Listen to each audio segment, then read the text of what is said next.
وہ اس کو اتنا شوق اور اس کی اتنی لگن رکھتا ہے. اور دوسری چیز ہے کہ عمل کی مقدار، یعنی آدمی عمل کتنا کرتا ہے. ہوتا یہ ہے کہ آدمی جب اخلص یعنی اخلاص اور سنت کی اتباع کے ساتھ عمل کرنے والا ہوتا ہے تو تھوڑے پر اتباع کرنے لگتا ہے.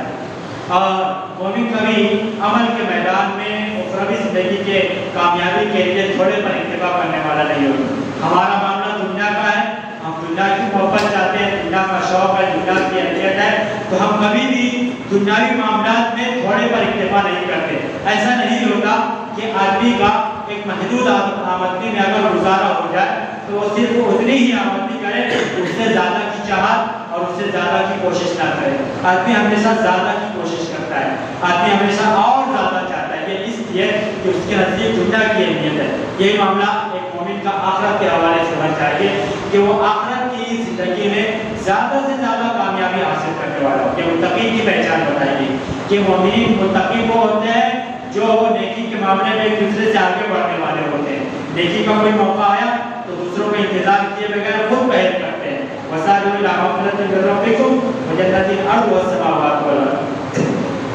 کہ متقی وہ ہوتے ہیں کہ انہیں حکم دیا جاتا ہے کہ اللہ رب العالمین کی مغفرت کی طرف اور جنت کی طرف دوڑ پڑو، جس جنت کی چوڑائی آسمان و زمین سے زیادہ مشابہ ہے. اور یہ ان لوگوں کی پہچان ہے جو متقی ہوتے ہیں. تو معلوم یہ ہوا کہ زیادہ سے زیادہ عمل کی کوشش ہو. اور اسی طریقے سے تیسری چیز ہے جذبہ عمل، مقدار عمل اور معیار عمل. یعنی عمل کا معیار کیا ہے؟ یعنی آدمی جہاں مانوی طور پر، باطنی طور پر عمل کو زیادہ سے زیادہ کرنا چاہتا ہے اور عمل کو اچھے جذبے اور شوق اور لگن کے ساتھ کرنا چاہتا ہے، وہیں وہ عمل اللہ اور اس کے رسول کی تعلیمات کے معیار کے مطابق ہے یا نہیں، اللہ اور اس کے رسول نے جیسا بتایا ہے ویسا ہے یا نہیں. اگر وہ ویسا ہی ہے جیسا اللہ اور اس کے رسول نے حکم کیا ہے، بتایا ہے، تو وہ عمل اللہ رب العالمین کا مقبول ہوگا، نجات کا ذریعہ ہوگا، ذخیرہ آخرت ہوگا. اور اگر ایسا نہ ہوا تو آدمی زندگی بھر عمل کرتا رہے، اخلاص نہیں ہے، اسے اللہ کے ہاں کوئی ثواب ملنے والا نہیں. وہ اللہ کے رسول کی سنت کی پیروی نہیں کرتا، وہ اللہ رب العالمین کا عمل صالح نہیں ہے، جذبہ نہیں ہے، شوق اور لگن نہیں ہے، مقدار کا کوئی خیال نہیں ہے، معیار کا کوئی اعتبار نہیں ہے، تو اللہ رب العالمین کا ایسا عمل کسی کام کا نہیں ہے. اور وہ عمل بعض مرتبہ نیت میں فطور ہونے کی وجہ سے، نیت میں ریاکاری ہونے کی وجہ سے، نیت میں دکھلاوا ہونے کی وجہ سے وہ آدمی کے لیے تباہی کا اور بربادی کا سبب بن جاتا ہے. جیسا کہ اللہ کے رسول صلی اللہ علیہ وسلم نے ارشاد فرمایا کہ من صلى يراعي فقد اشرک ومن صام يراعي فقد اشرک ومن تصدق يراعي فقد اشرک. جس نے دکھلاوے کے لیے نماز پڑھی اس نے شرک کیا، جس نے دکھلاوے کے لیے روزہ رکھا اس نے شرک کیا، جس نے دکھلاوے کے لیے صدقہ و خیرات کیا اس نے شرک کیا. اور مشرکین کا ٹھکانہ جہنم ہے. اللہ رب العالمین سے دعا ہے کہ ہمیں احکامات کو سمجھنے اور مطابق عمل کی توفیق دے، ہماری نیتوں میں خلوص پیدا فرما، ہمیں عمل کو تیرے نبی کی سنت کے مطابق عمل کرنے انجام دینے کی توفیق عطا فرما. جب تک دنیا میں زندہ رہ، اخلاص کے ساتھ تیرے نبی کی سنت کی اتباع اور پیروی کے ساتھ اسلام پر، ایمان پر، توحید پر زندہ رہ. ہمارا خاتمہ فرما، اخلاص کے ساتھ ایمان پر، توحید پر، اسلام پر ہمارا خاتمہ فرما. اقول قولی ھذا واستغفر اللہ لی ولکم ولسائر